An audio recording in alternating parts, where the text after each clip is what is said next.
साथियों, आज केंद्र सरकार का कृषि बजट पहले के मुकाबले 5 गुना बढ़ गया है।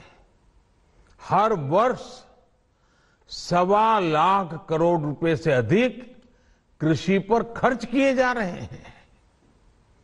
1 लाख करोड़ रुपए के एग्रीकल्चर इंफ्रास्ट्रक्चर फंड के माध्यम से गांव और खेत के नजदीक भंडारण, इसकी व्यवस्था, कृषि उपकरण जैसी अनेक सुविधाओं का विस्तार, ये सारी बातें तेजी से हो रही है।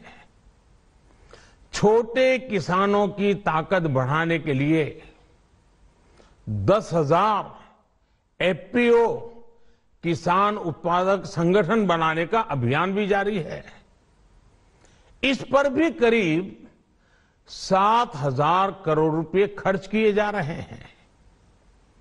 माइक्रो इरिगेशन फंड के आवंटन को भी 2 गुना करके 10,000 करोड़ रुपए कर दिया गया है। हमने क्रॉप लोन भी 2 गुना कर दिया, तो इस वर्ष 16 लाख करोड़ रुपए हो जाएगा। अब पशुपालकों को मछली पालन से जुड़े हमारे किसानों को भी किसान क्रेडिट कार्ड का लाभ मिलना शुरू हो गया है।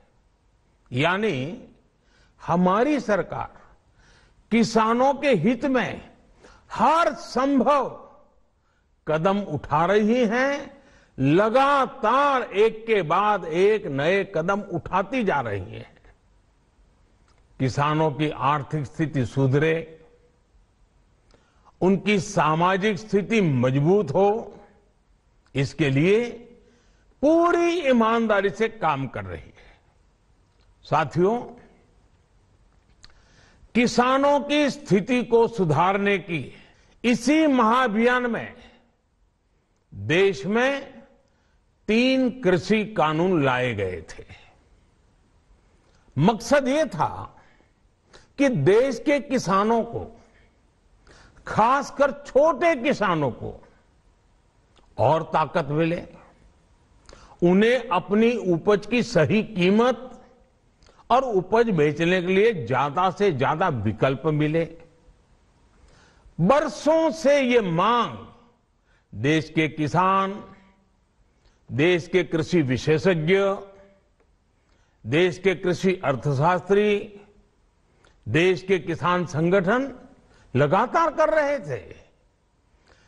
पहले भी कई सरकारों ने इस पर मंथन भी किया था। इस बार भी संसद में चर्चा हुई, मंथन हुआ और ये कानून लाए गए।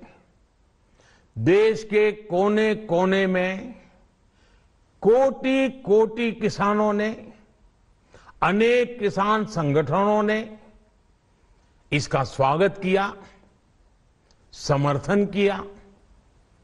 मैं आज उन सभी का बहुत बहुत आभारी हूं, धन्यवाद करना चाहता हूं। साथियों, हमारी सरकार किसानों के कल्याण के लिए, खासकर छोटे किसानों के कल्याण के लिए, देश के कृषि जगत के हित में, देश के हित में, गांव गरीब के उज्जवल भविष्य के लिए पूरी सत्यनिष्ठा से, किसानों के प्रति पूर्ण समर्पण भाव से, नेक नियत से ये कानून लेकर आई थी। लेकिन इतनी पवित्र बात, पूर्ण रूप से शुद्ध किसानों के हित की बात, हम अपने प्रयासों के बावजूद कुछ किसानों को समझा नहीं पाए। भले ही किसानों का एक वर्ग ही विरोध कर रहा था, लेकिन फिर भी ये हमारे लिए महत्वपूर्ण था।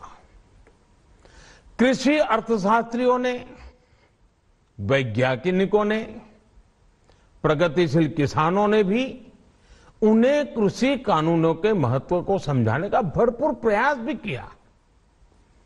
हम पूरी विनम्रता से, खुले मन से उन्हें समझाते रहे। अनेक माध्यमों से व्यक्तिगत और सामूहिक बातचीत भी लगातार होती रही। हमने किसानों की बातों को, उनके तर्क को समझने में भी कोई कोर कसर बाकी नहीं छोड़ी। कानून के जिन प्रावधानों पर उन्हें ऐतराज था, सरकार उन्हें बदलने के लिए भी तैयार हो गई। 2 साल तक हमने इन कानूनों को सस्पेंड करने का भी प्रस्ताव दिया। इसी दौरान ये विषय माननीय सर्वोच्च न्यायालय के पास भी चला गया। ये सारी बातें देश के सामने है, इसलिए मैं इनके अधिक विस्तार में नहीं जाऊंगा।